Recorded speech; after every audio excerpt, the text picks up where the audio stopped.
Subscribe to our YouTube channel and press the bell icon to get the latest updates. Thank you very much.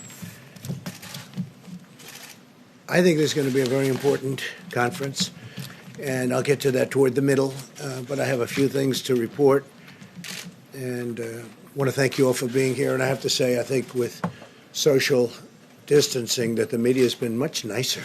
I don't know what it is, all these empty, these in-between chairs. You probably shouldn't have anybody sitting behind you either. You should probably go back. But I love it. It's so much nicer. But I shouldn't say that because you'll get me now. Thank you all for being here. And we continue our relentless effort to defeat the Chinese virus.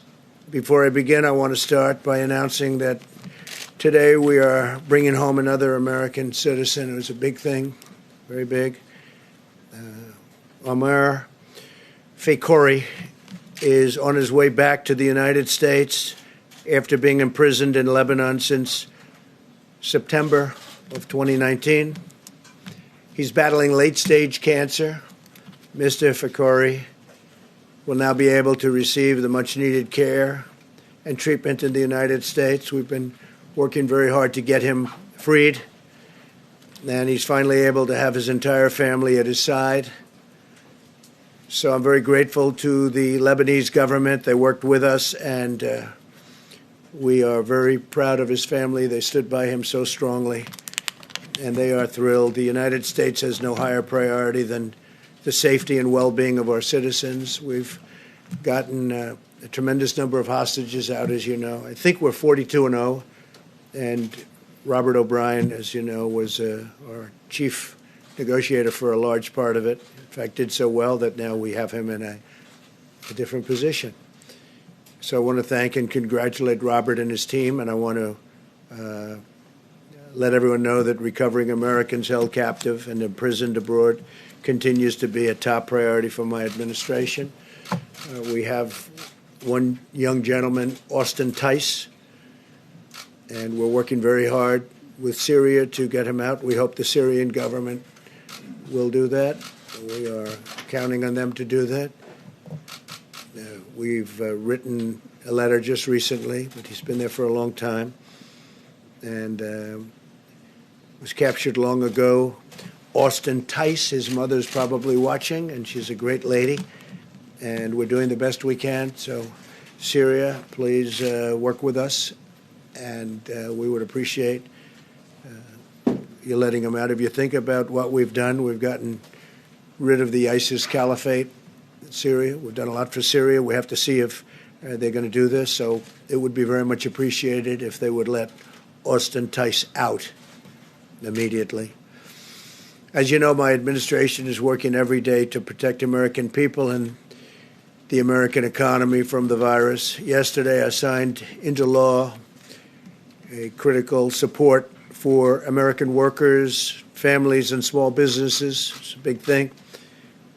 We're providing sick leave and family medical leave to those affected by the virus, and more help is on the way as we speak. Our entire team, headed by Secretary Mnuchin, is on the Hill. We're working with Democrats and Republicans, and there's a lot of goodwill going on. This was something that happened that was, some people would say, an act of God. I don't view it as an act of God. I would view it as something that just surprised the whole world. And if people would have known about it, it could have been stopped in place. It could have been stopped right where it came from, China. If we would have known about it, if they would have known about it. But now the whole world almost is inflicted with this horrible virus, and it's too bad. It's too bad because we never had an economy as good as the economy we had just a few weeks ago. But we'll be back, and I actually think we'll be back stronger than ever before because we learned a lot during this period of time. I also just invoked the Defense Production Act to help facilitate distribution of essential supplies if necessary. We're working with Congress to provide major additional relief to the workers, small businesses, and the hardest hit industries. We want to make sure that everybody is able to continue on so that when we recover, all of these companies and these great businesses, both very, very small and very, very large, are not going to be broken up, and you'd have to put them back together. That would take a long time because we really I believe in the V curve. I believe it's going to go, when this is defeated, this hidden scourge is defeated, I think we're going to go up very rapidly, our economy, and get back to where it was and beyond. Today I want to share with you exciting progress that the FDA is making with the private sector as we slash red tape like nobody has ever done it before. Somebody was on yesterday on one of the networks and said that there's never been a president even close that's been able to do what I've done in slashing all of the red tape and everything to get very important things to the market, medical. So we slash red tape to develop vaccines and therapies as fast as it can possibly be done, long before anybody else was even thinking about doing this. And as you know, earlier this week, we began the first clinical trial of a vaccine candidate for the virus, and that was launched in record time. It was just a few weeks, and that would have taken years to do, not so long ago. As we race to develop a vaccine, we're also pursuing antiviral therapies, and that's what really we're going to be talking to you about today. That's the purpose of being up here today. And to me, that's even more important. The vaccine, by its nature, you have to have long tests because you have to make sure what goes into somebody's body is not going to do destruction, do bad things. So you need long tests. And they're doing great with the vaccines, but it's still a long process. But the therapies are something we can move on much faster, potentially. And the treatments that will be able to reduce the severity or duration of the symptoms, make people better. Essentially, we're looking at things to make people better, or at the very earliest stages, they wouldn't even know they had it. And that's where I believe it's going to work even the best. The FDA Commissioner, Stephen Hahn, who's with us, he's fantastic. And he has been working 24 hours a day. He's been, he's worked like probably as hard or harder than anybody in the group, other than maybe Mike Pence or me. And what the FDA is doing is incredible. They've done things in times that were not even thinkable. And I've directed the FDA to eliminate outdated rules and bureaucracy so this work can proceed rapidly, quickly, and I mean fast. And we have to remove every barrier. There were a lot of barriers that were unnecessary. And they've done that to get the rapid deployment of safe, effective treatments. And we think we have some good answers. We'll find out very, very soon. Clinical trials are already underway for many new therapies, and we're working on scaling these to allow many more Americans to access different drugs that have shown really good promise. We've had some really good promise. We will do so in a way that lets us continue to collect good data to know which medicines are safe and which medicines are working the best. We have a couple that we're in really good shape on, and that's for immediate delivery. Immediate, like as fast as we can get it. The FDA has also approved compassionate use for a significant number of patients. You know what that means. We're also reviewing drugs that are approved abroad or drugs approved here for other uses. And, you know, one of the things that I'm most proud of that I got was right to try. That's where somebody who's ill, somebody who's very sick, terminally ill usually, in past administrations, we signed this a year and a half ago. You wouldn't be able to even think about getting any of the drugs that may be showing great promise now. And they've been trying for many decades to get this approved. And it sounds simple, but it's not, because there's liability involved and lots of other things. And I was able to get it approved working with Congress, right to try. This is beyond right to try. What we're talking about today is beyond right to try. Right to Try has been, by the way, a tremendous success. People are living now that had no chance of living, where we take treatments that would, things that would have to go through years of a process. And if somebody was terminally ill, and I would say, why wouldn't they be able to try this? They'd go to Asia, they'd go to Europe, they'd go all over the world to try and find something. Or some people, if they had no money, would go home to die. They'd go home to die. They had no hope. Right to Try has been an incredible success. But this is beyond Right to Try. If treatments known to be safe in Europe, Japan, or other nations are effective against the virus, we'll use that information to protect the health and safety of American people. Nothing will stand in our way as we pursue any avenue to find what best works against this horrible virus. Now, a drug called chloroquine, and some people would add to it hydroxychloroquine. So chloroquine or hydroxychloroquine. Now, this is a common malaria drug. It's also a drug used for strong arthritis. Somebody has pretty serious arthritis. Also uses this in a somewhat different form. But it is known as a malaria drug, and it's been around for a long time, and it's very powerful. But the nice part is it's been around for a long time. So we know that if things don't go as planned, it's not going to kill anybody. When you go with a brand new drug, you don't know that that's going to happen. You have to see, and you have to go long test. But this has been used in different forms, very powerful drug in different forms. And it's shown very encouraging, very, very encouraging early results. And we're going to be able to make that drug available almost immediately. And that's where the FDA has been so great. They've gone through the approval process. It's been approved. And they did it. They took it down from many, many months to immediate. So we're going to be able to make that drug available by prescription or states. I spoke with Governor Cuomo about it at great length last night.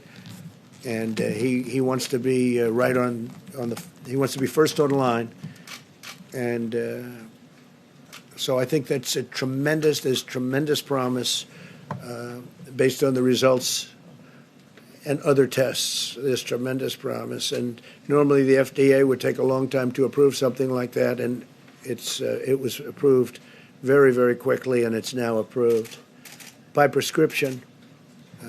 Individual states will handle it. They can handle it. Doctors will handle it, and I think it's going to be. I think it's going to be great. Then we're quickly studying this drug, and while we're continuing to study it, but the studying is going to be also done as it's given out to large groups of people, perhaps in New York and other places. We'll study it there. There are promising therapies produced by Gilead, and that's remdesivir,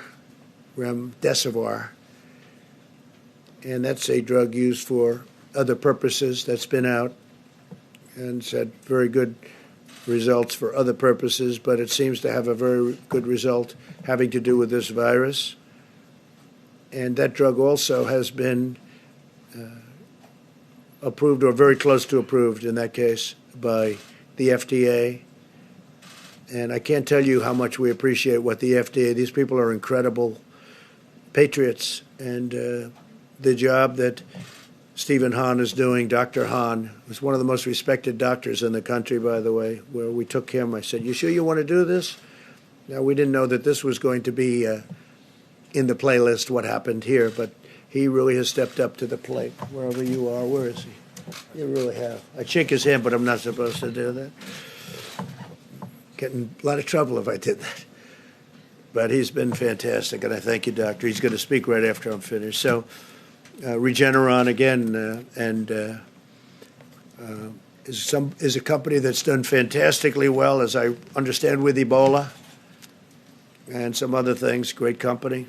and they're looking at some very promising events also. So you have remdesivir, and you have chloroquine and hydroxychloroquine.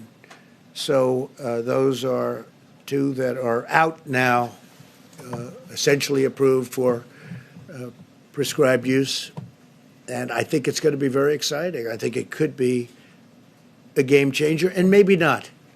But I think it could be, based on what I see, it could be a game changer. Very powerful. They're very powerful. So I want every American to know that we're doing everything we can, and these actions are important next steps. I mean, for the FDA to act the way they acted with this kind of speed is an incredible thing. Normally they'd say, well, we can have it by next year, or we can have it in 2 years from now. You understand, this is the way. Normally it's like years and years and years. They had it immediately, based on the fact that it's been used for other things, totally unrelated things. We believe these therapeutics and others under evaluation right now will be able to provide relief to many Americans. We really hope that's going to be. This could be a tremendous breakthrough, And we will work toward a much-needed vaccine in the future, as I said. And what we're doing with the FDA is so exciting in so many other fields. So many things are happening. It's a very exciting time for medicine. And we appreciate that the American public has pulled together. They're really staying home. And I think there's tremendous spirit in this country right now. It's spirit like a lot of people have not seen. People have not seen anything like it for a long time. And that means Democrat, Republican, they're pulling together. I hope everything's going good on the Hill. Maybe I shouldn't say this until I check out what's going on, because you never know. But I think there's a great spirit where the Democrats, the Republicans, and everybody else are getting together and they're trying to get things done. But most importantly, the American public has been incredible. We took the best economy we've ever had, and we said, stop, you can't work. You have to stay home. You know, there's never been a case like this. Normally you pay a lot of money to get things going. Here's a case where we're paying a lot of money to stop things because we don't want people to be together so that this virus doesn't continue onward. So there's never been anything like this in history. There's never been. Nobody's ever seen anything like this. But we're doing the right thing. We have to get rid of. I mean, our big war is it's not a financial war. It's a war, and it's a medical war. We have to win this war. It's very important. With that, I'd like to just introduce Dr. Stephen Hahn. And again, I'd like to send back with Stephen our thanks to all of the people working in the FDA who are fantastic, talented people. We appreciate it very much, everything you've done, especially the speed that you got these two elements, these two very important drugs passed. Thank you very much. Thank you, Stephen. Thank you, Mr. President. I want to thank you for your leadership during this coronavirus outbreak, and thank you for the kind words about the FDA staff. We have 10,000 scientists, doctors, and others, and more than that, working around the clock to aid the American people in this fight against the coronavirus. And those words are very much appreciated, sir. Thank you. So before the President nominated me and I was confirmed as Commissioner of Food and Drugs, I was a cancer doctor. And I've sat across from countless number of patients and had to talk to them about their diagnosis and their treatment. And one thing that was really important is to provide hope.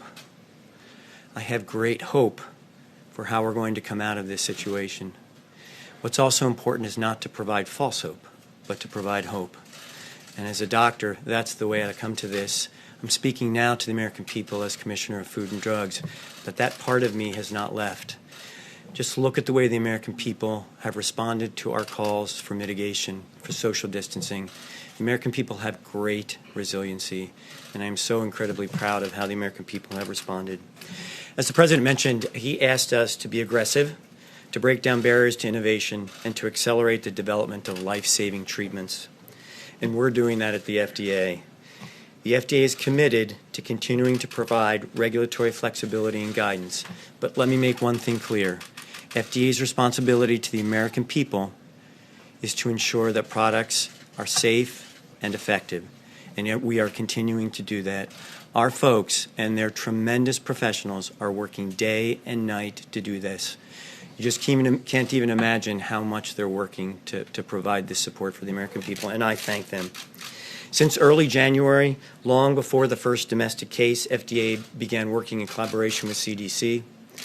I also want to note that we stood up an incident command group and have been focused on the coronavirus since the very beginning of this public health emergency. This is, in addition, an all-of-government and all-America approach, and I'll describe what I mean by that in terms of the development of therapeutics. An important part of that work is expanding the potential therapeutic options associated with coronavirus, and we've learned from our colleagues across the globe about this. But I want to focus on one thing. I was a cancer researcher before all this, and one thing I know about this great country of ours is that we have unbelievable innovators. We have people who every day, it's their job to develop treatments for all sorts of diseases. We are incredibly blessed as a country to have this. And as is true in any illness, these great American innovators, academia, private sector, they have engaged us about the best possible treatment options. We are looking at everything that's coming across our desks as possible treatment options for coronavirus. And we're extremely encouraged by the interest and the promise that we've seen from these great American innovators. Now again, we need to look at it. We need the data. We need the information to make the absolute best decisions for the American people. But I want to assure you, we have over 17,000 people at FDA who are doing this every day. We need to make sure that the sea of new treatments will get the right drug to the right patient at the right dosage at the right time. As an example, we may have the right drug, but it may not be in the appropriate dosage form right now, and that may do more harm than good. Those are the things that's our job to look at, and that's why it's really important we have these dedicated professionals looking at these aspects of therapeutic development. At the same time, we're also working through different mechanisms to actually get drugs into the hands of providers and patients. The President mentioned this, but one of the mechanisms is called compassionate use. Let me just tell you about this. If there's an experimental drug that's potentially available, a doctor could ask for that drug to be used in a patient. We have criteria for that and very speedy approval for that. The important thing about compassionate use, and that's what the President meant, this is even beyond right to try, is that we get to collect the information about that. Because one of the things, and our promise to the American people, is we will collect the data and then make the absolute right decisions based upon those data about the safety and efficacy of the treatments. We are working expeditiously, and we are working to make sure that these products are as safe and effective as they possibly can be. Let me tell you about a few things that we're currently working on. And this is a plan that was developed with many of the people at this table, our infectious disease experts on the task force. In the short term, we're looking at drugs that are already approved for other indications. So they're already approved, as the President said, for other diseases. As an example, many Americans have read studies and heard media reports about this drug chloroquine, which is an anti-malarial drug. It's already approved, as the President said, for the treatment of malaria as well as an arthritis condition. That's a drug that the President has directed us to take a closer look at as to whether an expanded use approach to that could be done to actually see if that benefits patients. And again, we want to do that in the setting of a clinical trial, a large, pragmatic clinical trial, to actually gather that information and answer the question that needs to be answered and asked and answered. Let me give you another example. There's a cross-agency effort about something called convalescent plasma. This is a pretty exciting area. And again, this is something that we have given assistance to other countries with as this crisis has developed. So FDA has been working for some time on this. If you've been exposed to coronavirus and you're better, you don't have the virus in your blood, we could collect the blood. Now, this is a possible treatment. This is not a proven treatment. Just want to emphasize that. Collect the blood, concentrate that, and have the ability, once it's pathogen-free, that is virus-free, be able to give that to other patients, and the immunoglobulins, the immune response, could potentially provide a benefit to patients. It's another thing that we're looking at. Over the next couple weeks, we'll have more information that we're really pushing hard to try to accelerate that. That's in the sort of more medium short term, and that'll be a bridge to other therapies that will take us 3 to 6 months to develop. And this is a continuous process. There is no beginning and end to each of this.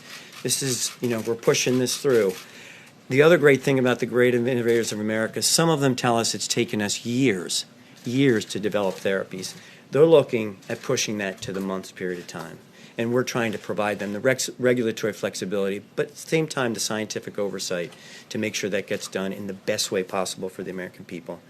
The President mentioned that there is a vaccine trial currently being performed. It's a phase 1 trial, so it's the earliest study that gets done. We expect that to take 12 months to get to completion, to actually a time where we could approve a vaccine.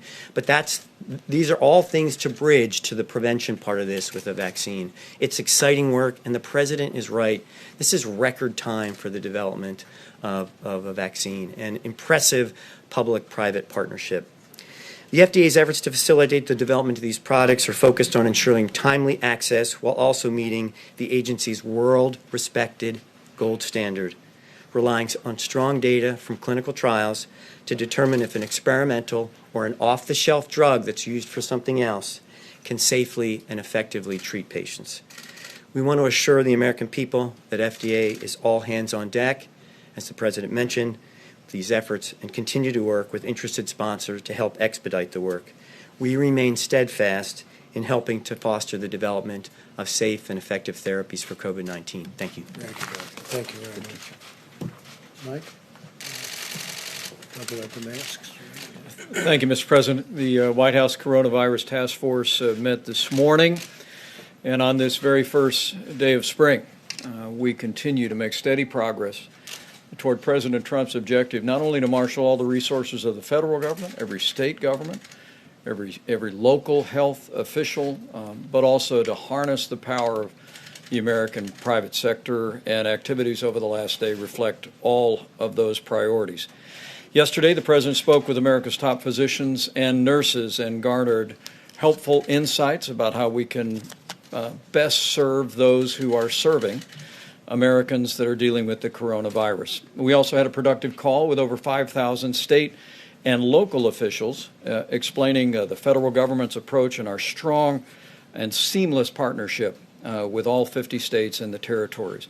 Last night, as you heard, the President signed the Family First Coronavirus Response Act, which provides free coronavirus testing, paid sick leave, family leave for caregivers, and food assistance for the needy, among a broad range of benefits. And today, as the President indicated, we expect that the Senate will begin work on an economic relief package.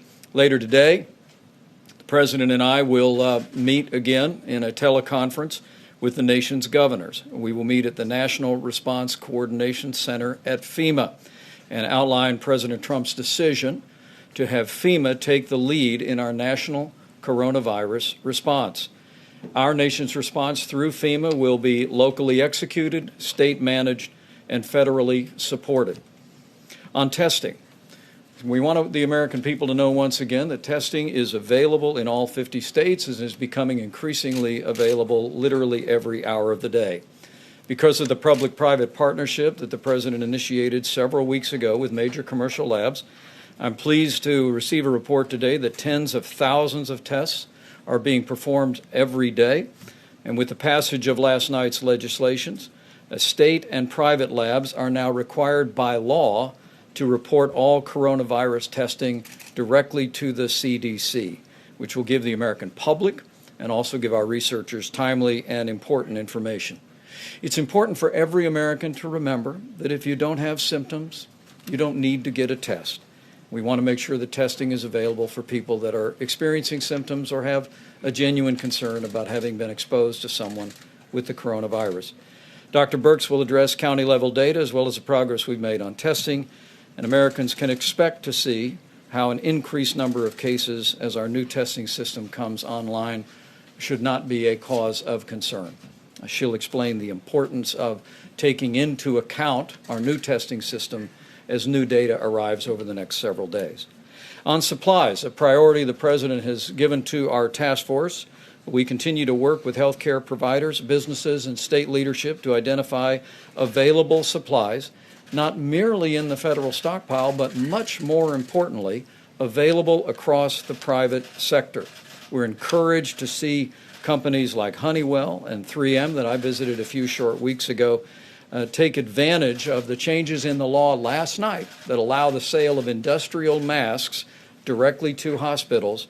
Those companies have now greatly increased by the tens of millions their production of so-called N95 masks that will give our healthcare workers the protection that they need to minister to those that are dealing with the symptoms or the disease of coronavirus. Following the signing of last night's bill, all of those masks now have liability protection, and the companies can sell industrial masks to hospitals. It is encouraging, as we called out yesterday, to see construction companies all across America that are, as we speak, checking their supplies and donating those industrial masks to their local hospitals. And I know I speak on behalf of the President, who spent a lot of time as a builder, when we thank builders across America for partnering with our local healthcare officials. On the subject of ventilators, we're working with healthcare providers around America and suppliers. And we're encouraged to learn that we've literally identified tens of thousands of ventilators that can be converted to treat patients. And we remain increasingly confident that we will have the ventilators that we need as the coronavirus makes its way across America. And as we said before, we're all in this together. And before I step away and give the podium back to the President and to Dr. Birx, I want to call every American's attention again to the President's 15 days to slow the spread. We continue to hear one case after another, one city after another, where people are putting into practice the principles that the President outlined this Monday. And make no mistake about it, that while for the American people as a whole the risk of serious illness remains low, these guidelines should be practiced by every American in every community, not only to lessen the spread of the coronavirus, but to protect the most vulnerable among us. And I think Americans from their hearts are not only practicing these principles of social distancing and avoiding social gatherings of more than 10 people, using drive-thrus at restaurants to protect their own health and the health of their family, but they're also recognizing that no American wants to inadvertently convey the coronavirus to someone for whom the consequences could be quite serious. At the President's direction, we'll continue to marshal all the resources of government at every level. We'll be reiterating that strong partnership with America's states this afternoon, with America's governors, pulling all of the private sector energy together, the innovation that you just heard described. I know on this first day of spring that we'll get through this, and we'll get through this together. Thank you, Mr. President. Thank you very much. Dr. Chris. Thank you. Thank you, Mr. President. So I know you're watching the data carefully. You can see the dramatic increases in the number of new cases based on our ability to test additional people. And this will continue over the next 2 to 3 days as we begin to have backlogs reduced of the testing. You all have heard the anecdotes of people waiting 5 or 6 days for their test results.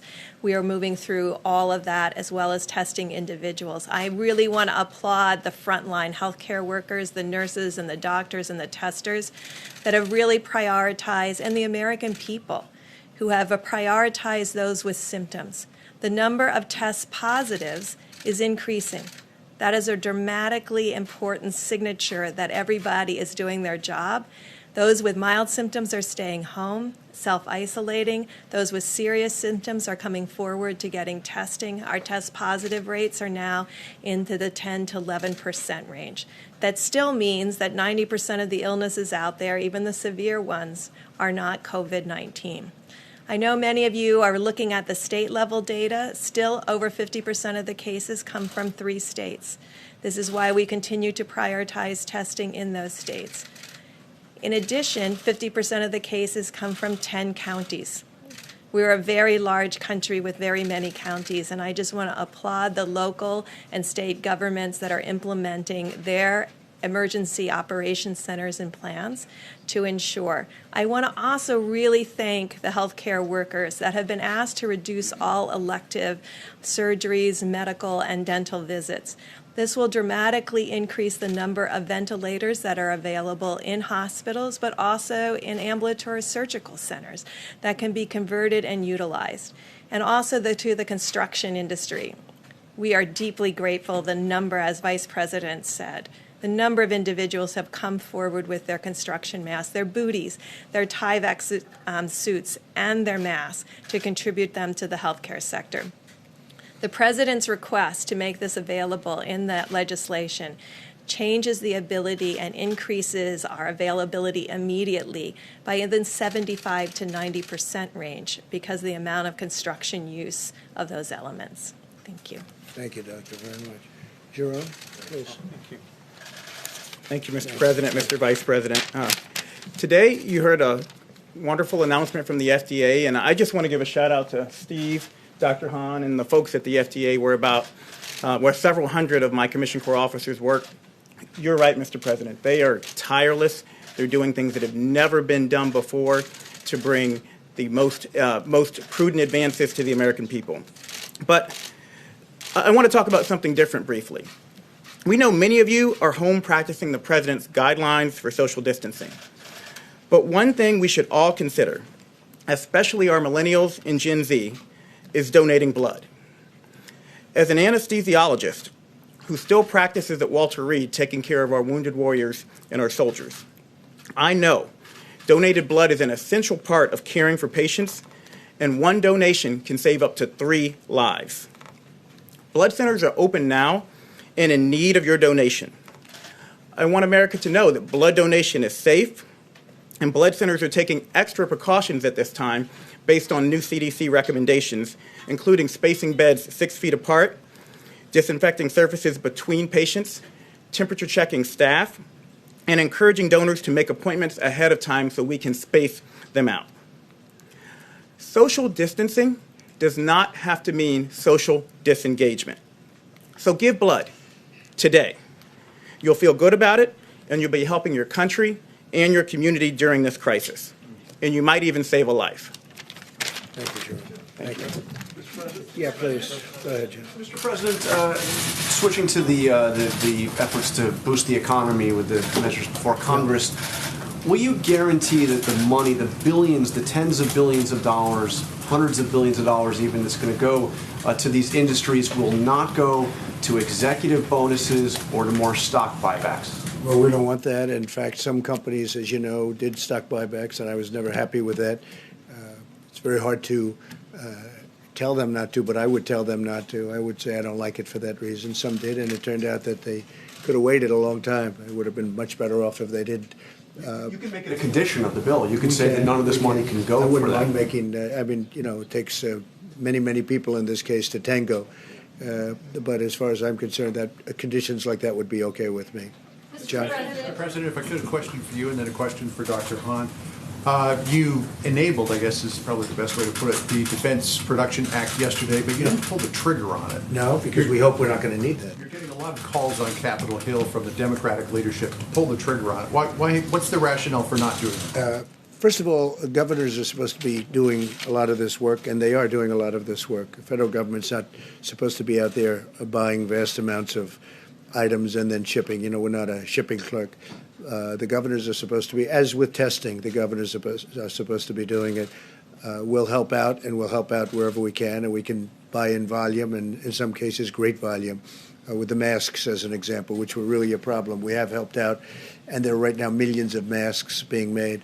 But this is really for the local governments, governors, and people within the state, depending on the way they divide it up. And they'll do that, and they're doing a very good job of it. Where you have a problem with ventilators, we're working very hard trying to find. Nobody in their wildest dreams would have ever thought that we need tens of thousands of ventilators. This is something that's very unique to what happened. Under what conditions would you put the Defense Production Act into action? Well, if we were desperately in need of something, and we frankly will know about that very shortly. We want to be ahead of, we don't want to do it as it happens, but before it happens. We're going to know a lot over the next 2 or 3 days. We'll know a lot. For Dr. Hahn?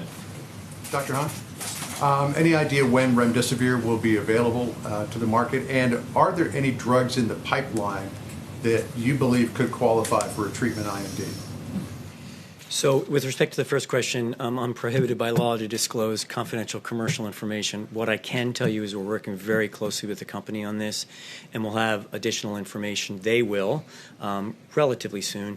Yes, there are drugs in the pipeline. We're looking at everyone. Everyone on this dais gets calls every day, as do all of our people at the FDA, about potential therapeutic options. We are looking at every single one of them. Mr. President, two questions for you. One on coronavirus, but just really quickly, are you confirming that Austin Tice is still alive? No, I'm not, but we're trying to find that out. This has been going on for years.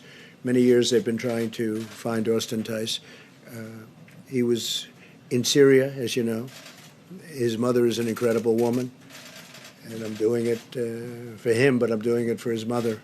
His mother's an incredible woman who's desperate to find her son, and I'm not confirming alive, but if he is alive, we would like very much to get him back quickly. Okay, and on coronavirus, speaking of shortages of supplies, the CDC has put out guidelines for hospitals that are dealing with a shortage of masks to use them beyond their shelf life, reuse them instead of getting new ones, and in a worst case scenario, use a bandana instead of a mask.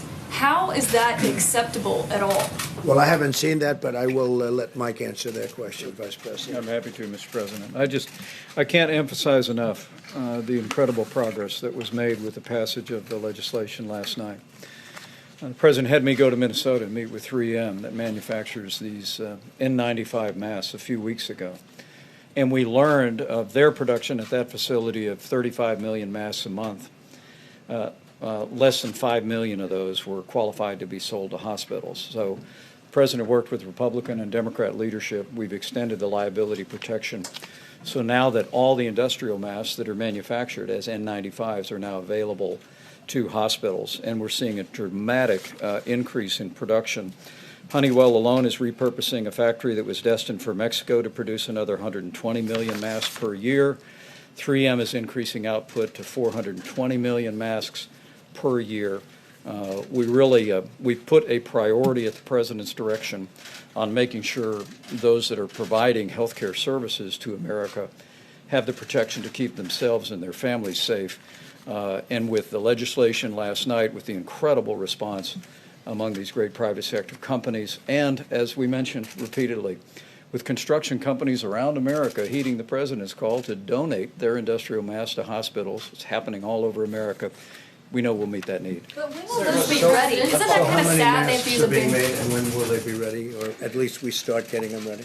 Well, as I mentioned, 3M is increasing their output to 420 million a year. At production in January, they make 35 million per month at that facility, and we're prioritizing the distribution of those. But the other thing, and we'll emphasize this with governors this afternoon, is we're working with governors to make sure that the healthcare providers, the hospitals, and the clinics in their state are placing orders now that this tremendous increase in supply, particularly with industrial masks, is now available. We're going to make sure they understand that the supply has greatly expanded thanks to a bipartisan legislation and the accomplishment of the President. And the response by these companies is making more masks available. And we're going to make sure healthcare providers are purchasing those. And the federal government will also make sure that our stockpile properly reflects those increases as well. So, on the President's question, when will those masks be ready for, because they need them like today? They're available now. The 3M facility that I was at told me that in January they went to full production on 35 million masks.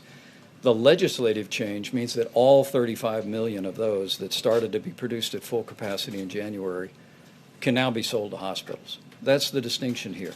It's a very important change, and it's part of the way the President has been engaging the private sector, pushing the kind of regulatory reform and the kind of liability reform that has greatly expanded the availability of masks. So they're in the marketplace now. We're going to make it clear to governors, as we made it clear to healthcare providers in conference calls yesterday, that those resources are now there. We've vastly increased the supply of medical masks, and we're going to continue to put a priority on making sure that we're calling on industry at every level, calling on major suppliers that the President met with this week to make sure that those personal protective equipment are there. Some of that had to do with the liability to the company. They had a big problem with liability, and much of it had to do with the liability to the company. Mr. President, thank you. Two for you and one for Dr. Hahn. The American Hospital Association just told NBC News that they need $100 billion in order to address shortages in equipment and other infrastructure there. You just signed 2 legislative packages. They say it didn't directly give money to address this issue. Why not? And will you commit to making sure they get the money? We're looking at that issue directly with them, and that's a separate issue, but we're looking at that issue very directly. Will you make sure and We're commit to looking at it giving very them the money directly. that Well, they we're going need? to do our best on it, but we're working with Democrats and Republicans on that. We're looking at that very specifically. Can you bottom line people, when can Americans expect their lives to go back to normal? Will that not happen until there's a vaccine? I Mr. hope very President? soon. We'll see. This is uncharted territory, as you know. We think we have ideas. It doesn't help to say what the ideas are. I would hope very soon. We've pulled together as a nation. People are, for the most part, doing what they're supposed to be doing. The social distancing is very interesting. A whole new term that's become it's become somewhat of a hot term. But people are listening, and they're really doing a great job. This country is an amazing country. I think you're up to 141 different countries right now, so it's very uncharted territory. Could have been stopped. Could have been stopped pretty easily if we had known, if everybody had known about it a number of months before people started reading about it. You said you didn't. Excuse me.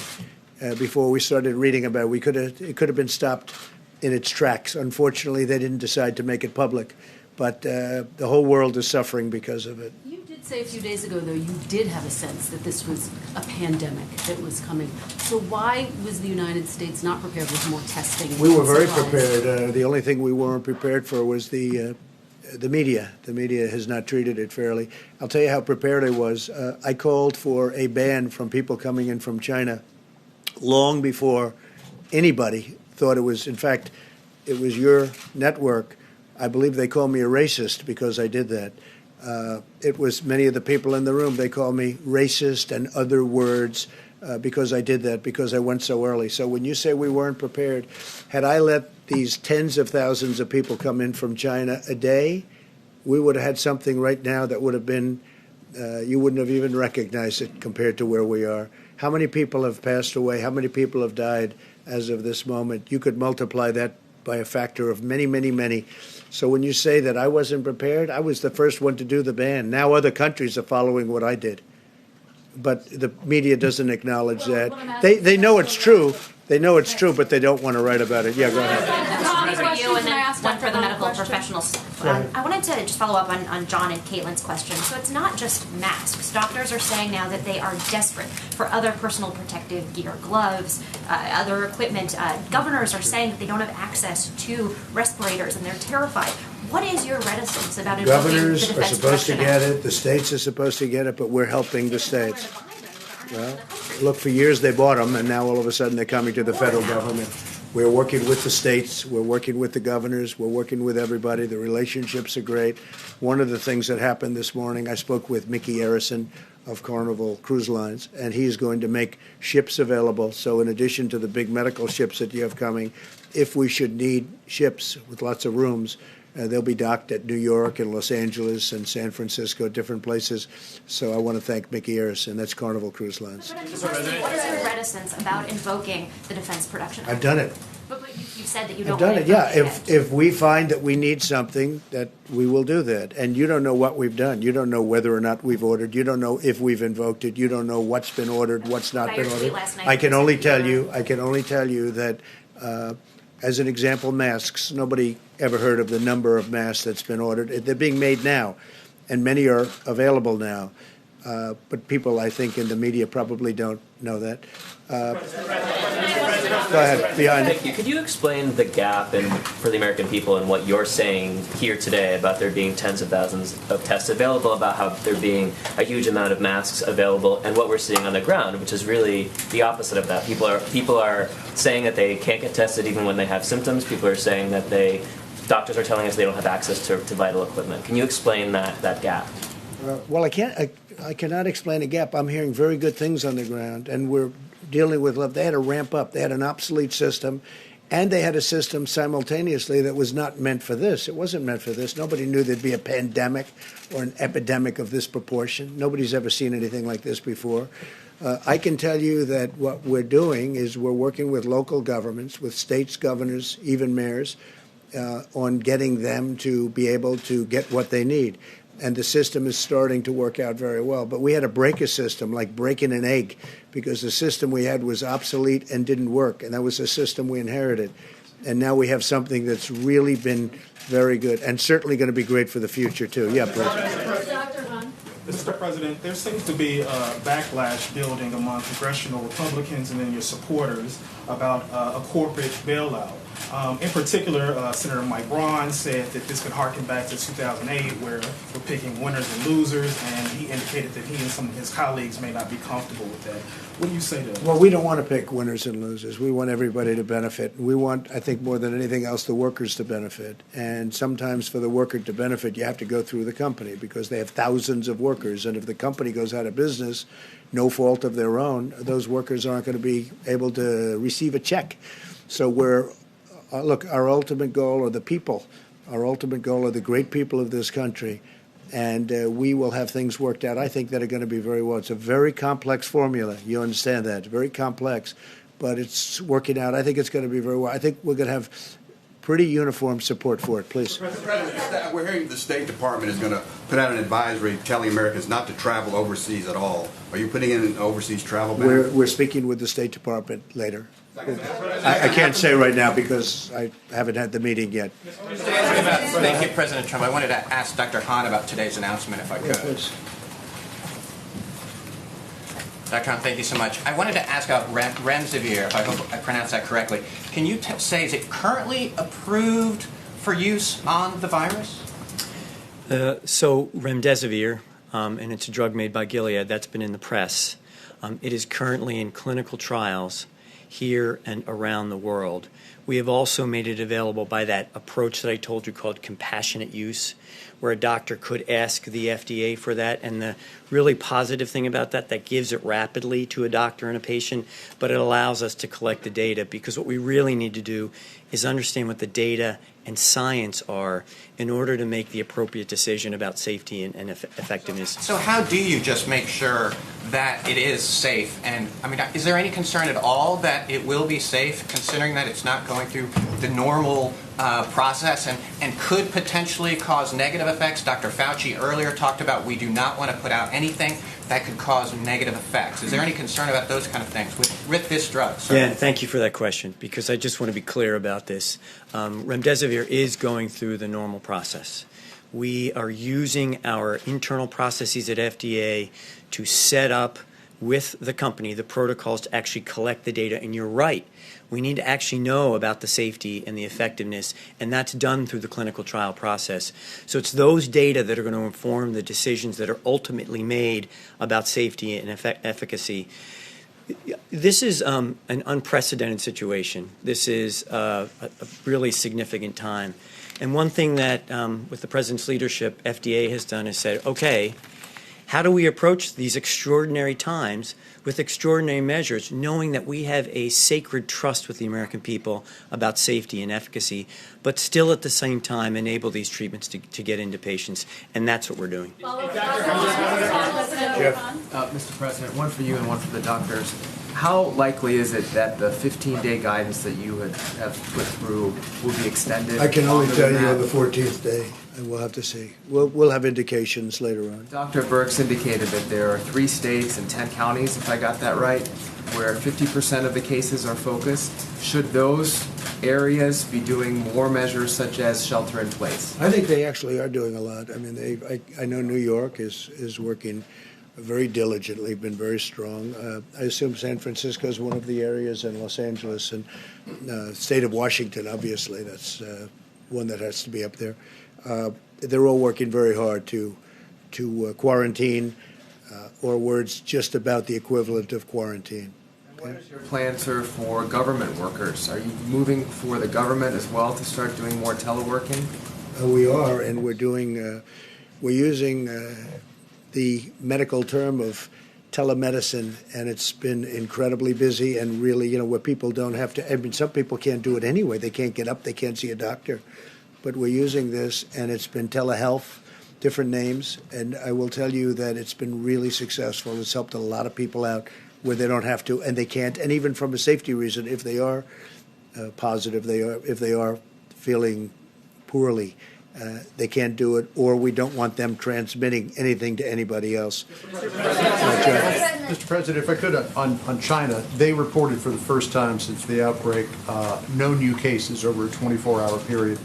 Do you have any reason to disbelieve them? And second to that, the National Security Council yesterday put out a tweet very critical of the Chinese government, saying the Chinese Communist Party suppressed initial reports on the Chinese virus and punished doctors and journalists, causing Chinese and international experts to miss critical opportunities to prevent a global pandemic. Could you expand? Well, it would have been much better if we had known about this a number of months earlier. It could have been contained to that one area in China where it started.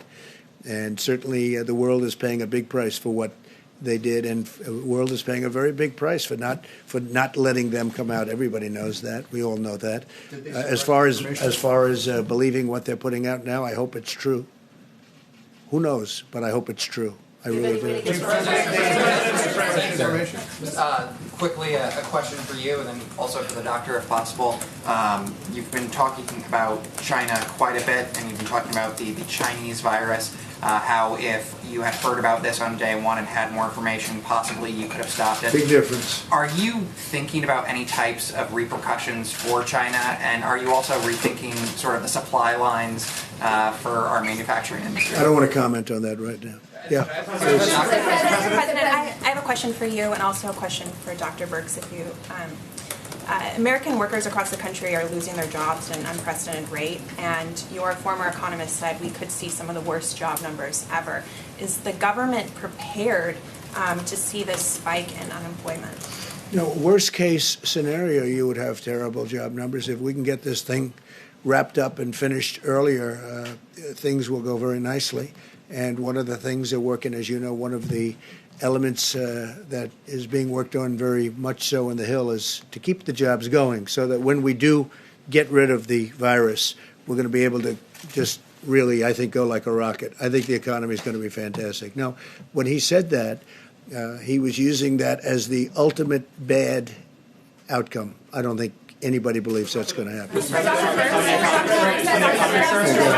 Go ahead. Members of Congress are now being tested positive for. Members of Congress are now being tested positive for coronavirus, and you have almost 24 who are self-quarantining. Do you have any guidance for Congress? Should they? I know all of them, and I don't know if they're sitting like you people are sitting. You're actually sitting too close.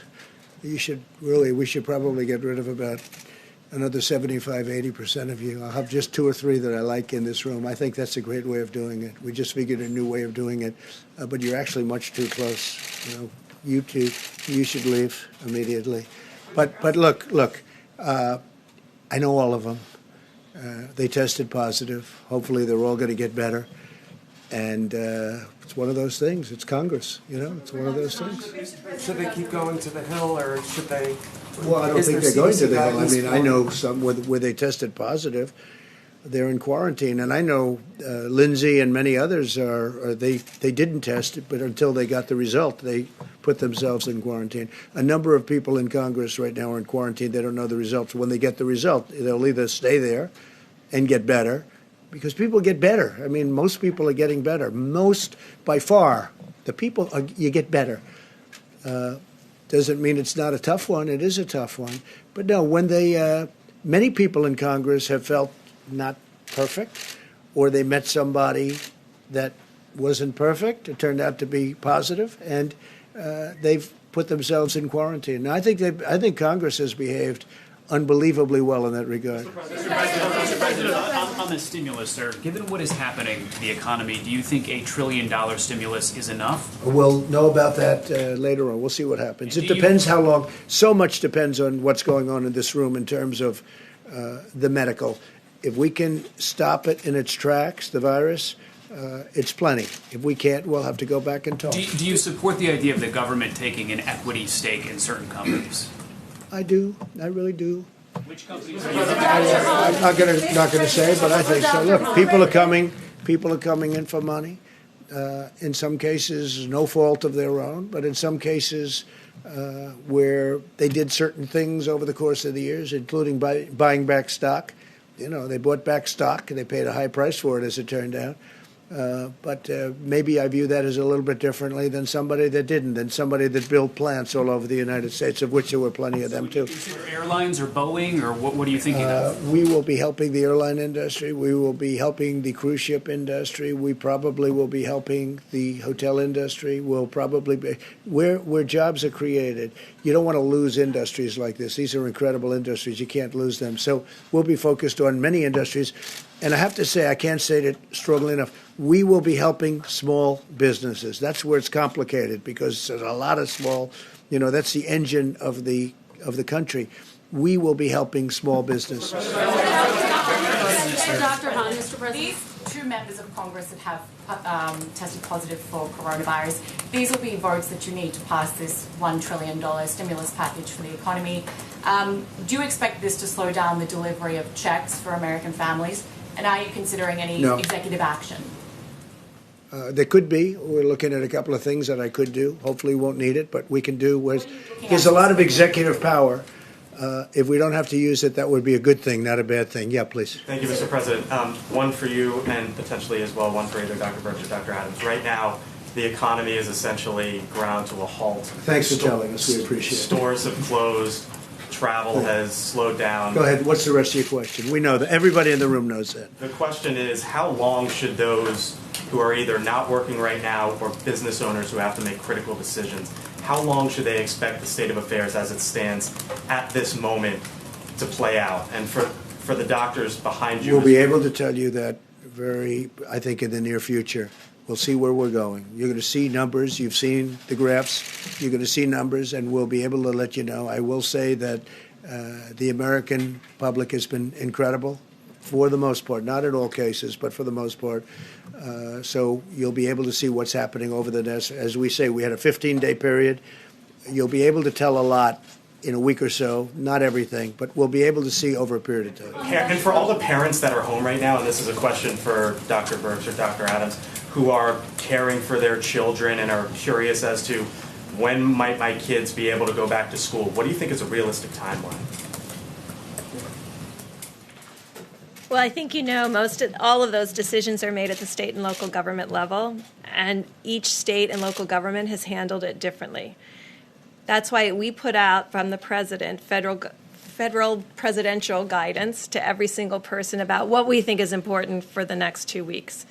And as we look at that data, we'll be able to see if it's having an impact. I think you've all seen the modeling studies. Those were driven by the modeling studies showing that if you add these things together, they have a bigger impact than separately. And so those are part of the decision making. We had a whole group of modelers in yesterday. They're compositing all the data together to look at this carefully, because everyone has those same questions of what the impact will be and what pieces could essentially be removed and you still have the same level of impact in decreasing the spread of the virus. The absolute key to this, though, is every single American looking at the president guidelines and taking it seriously. The acts of selflessness that I am seeing are so impressive across the board. But if even 10 or 15% of the population decides that what they're doing today is more important than the health and welfare of the rest of the Americans, they can spread the virus in a very strong way because you know the level of contagion. And I have to say, if chloroquine or hydroxychloroquine works, or any of the other things that they're looking at that are not quite as far out, but if they work, your numbers are going to come down very rapidly. So we'll see what happens, but there's a real chance that they might work. Go ahead, please. In the back. Thank you so much. What is your message for some leaders in Latin America, like the president of Brazil, who just on Sunday was taking photos with supporters and encouraging mass demonstration? And just yesterday, the president from Brazil said that we should not be surprised if we see him in the next few days in a crowded subway in São Paulo or in a bus in Rio. because he is the president and should build the people. What do you think about that, and what is your message? Well, he's a friend of mine, number one. And number two, we had dinner the other night, and everybody said he was positive, and he wasn't positive. He tested negative. So that was, I was quite happy when I heard that. But I have no message for him other than he's doing a good job in Brazil. He's doing a good job in Brazil, and he's very popular. How about encouraging mass demonstration at this moment? I can't tell you about that. I don't know about that. I have not heard that. He's doing a very good job. Brazil was very troubled before he got there, and the people love him and it's popular. I think he's doing a very good job. Mr. President, there are Americans who were traveling abroad who were essentially stuck, unable to come home. We spoke to a group of 10 women who. Americans. 10, Where? Well, we spoke to 10 American women who are in Morocco, for instance. All the flights have been canceled. Their hotel is shutting down. They literally have no place to stay and no way to get home. They are asking you, they're asking the administration, the U.S. government for help. What can be done? We know about it. We have groups. We have a group of young people in Peru, and we're working on taking care of that with the military. So military evacuation. Yeah, we're looking to take not evacuation. We're trying to get them out, and they got caught. They were late with their flights. We gave them a period of time. They didn't make it, but we're looking to get them out with military, probably through the military. We have a group of young people. I think young men or young people, could be women also with them from Alabama, the great state of Alabama, and they're in Peru, and we're working on that right now, trying to get them out. It's a large group. It's about 300. We're going to work it out, Jeff. Mr. President, two sort of foreign policy-related questions. In your talk with the G7 leaders earlier this week, did you discuss together ending or postponing the Olympics? Yeah, we did discuss it. As you know, Prime Minister Abiy was on the call, and that's a big decision for him, and we don't know what his decision is, but we'd live with his decision. It's a tough situation. They've done an incredible job. Japan has done an incredible job on building the venues, getting them built. You've seen so many Olympic venues that have been a disaster over the years where they cost 5 times more than they were supposed to. They weren't ready on time. Japan has been just the opposite. They built it beautifully. They built it for what it was supposed to be built for. But then he got hit with the same thing that the rest of the world got hit with unexpectedly. He has told us that he has not made a decision as to what to do. And also on foreign policy, have you spoken to the leaders of Saudi Arabia or Russia and encouraged them to stop this glut of oil that is affecting the market? Well, the one thing I will tell you is that from the standpoint, you always get a little bit torn because, until we became the leading producer, I was always for the person driving the car and filling up the tank of gas, and you'd have gasoline, and the prices were, if they were too high, I would always raise hell with OPEC.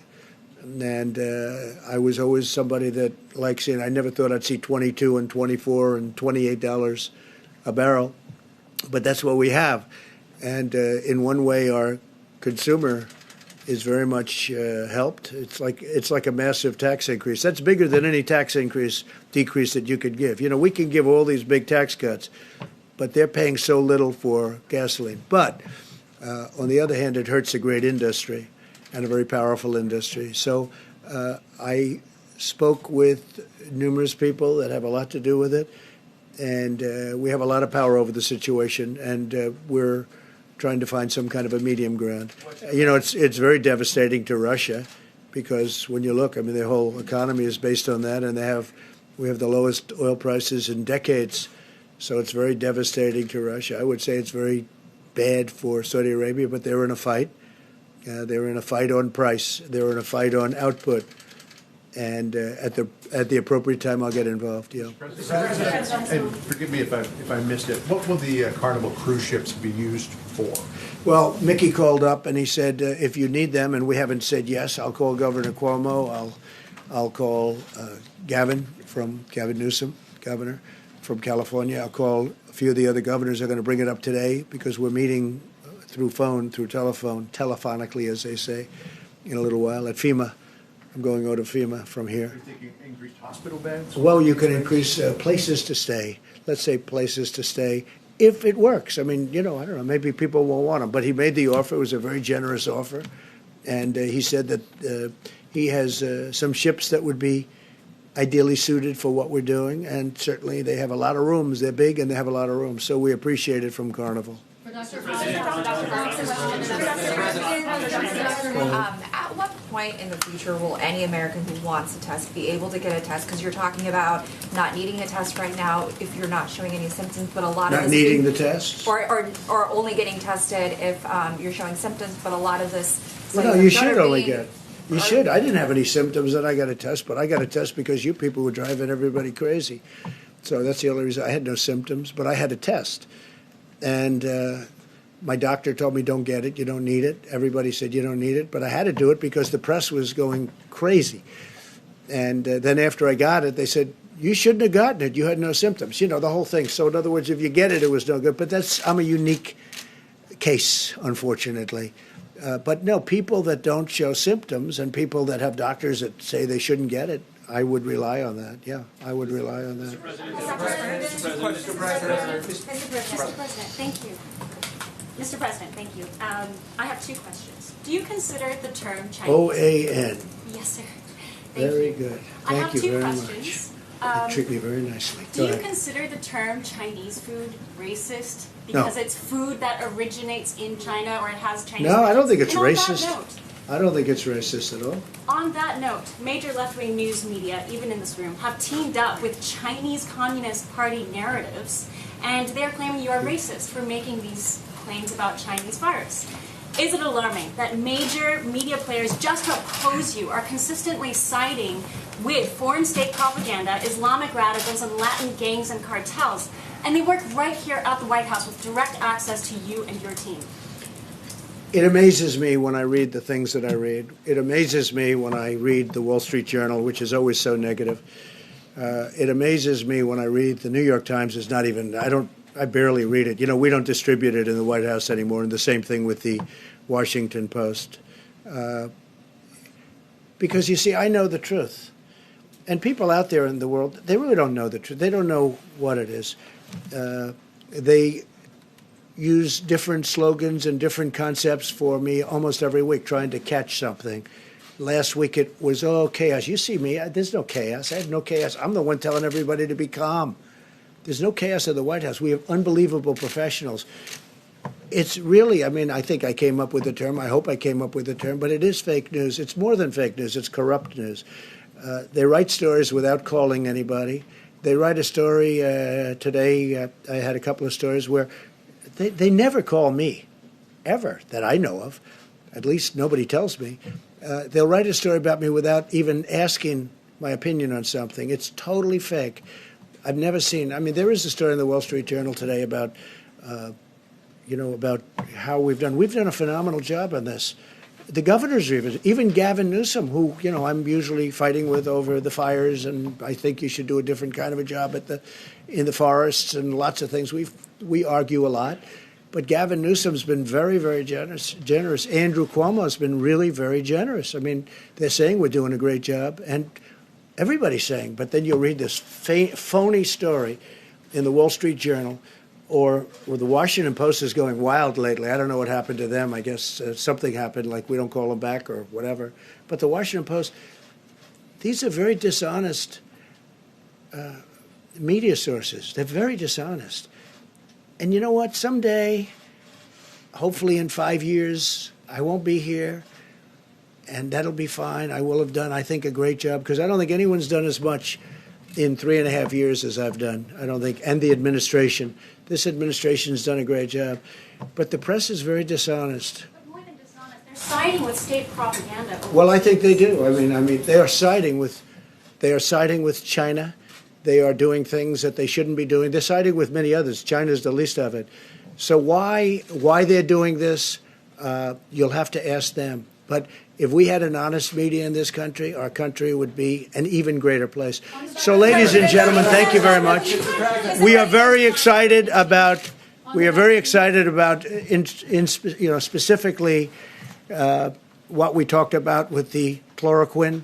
I think it could be something really incredible. It could totally depress the times that we had mentioned. Wait, excuse me. It could totally depress any time that we're talking about if it works. There are a lot of reasons that I have to believe, again, Dr. Hahn is the expert, but a lot of reasons that I would have to think that it could have a very positive effect, or a positive effect. Maybe not very, but maybe positive. I think it's, to me, very, very exciting. And the beauty is, I think I can say this, Steve, the beauty is that these drugs have been out there. So the really danger part of the drugs, especially chloroquine, it's been out there for years. So we know it's something that can be taken safely. So it's very important. Go ahead. Dr. Hahn, can you just give a little bit more information about that, the process by which folks are going to be able to actually use these medicines? Because I believe there were at least 2 cited, maybe more. How quickly do you think people will be able to use them? And then if you can update us on the vaccine, I know it's fast-tracked first. Well, the President has asked us to expedite this. And what I want to assure you, because of the questions that were asked, we want to make sure that this is done well and right for the American people. The President is right. With an off-the-shelf drug, we do have a lot of information about the side effects of the drug, so that really helps in terms of expediting. But I want to assure you that we're working as quickly as we can. I don't want to speculate about a timeline at this point. With respect to vaccines, that's in phase 1 trial, as I mentioned. We're expecting that to proceed moving forward, and we're working with a number of different other companies about vaccine The development. President had noted phase 1 was fast-tracked. Is it possible phase 2 and phase 3 can be fast-tracked, that we might see a vaccine before that year? You said it could potentially be a year. This is a terrific question, and we are really trying hard at FDA to partner with great industry, great academic partners to do exactly that. No promises can be made, but one thing that we're doing is really working hard to fast track as much as possible. And they are. Dr. Hahn, on the antiviral, Dr. Hahn, on the payments, Mr. President. We're going to have other times to meet. We'll be meeting, hopefully not for very long. I mean, I would like to see this get cleared up, and we think to me, this was a very important conference, because I really think there's great potential here. And a lot of people are going to be trying it soon, like literally very soon, literally in a matter of days, if not sooner in some cases. It's already being experimented with, and there's been some very good results. We'll see what happens. But if we can be even partially right, maybe we'll be fully right, but even partially right on it, this whole subject becomes a much more pleasant subject. So thank you all. And we're going over to FEMA now, so I don't know who's going, but we're going to FEMA. We're going to be discussing with the governors and lots of other people. I think that's enough. Thank you.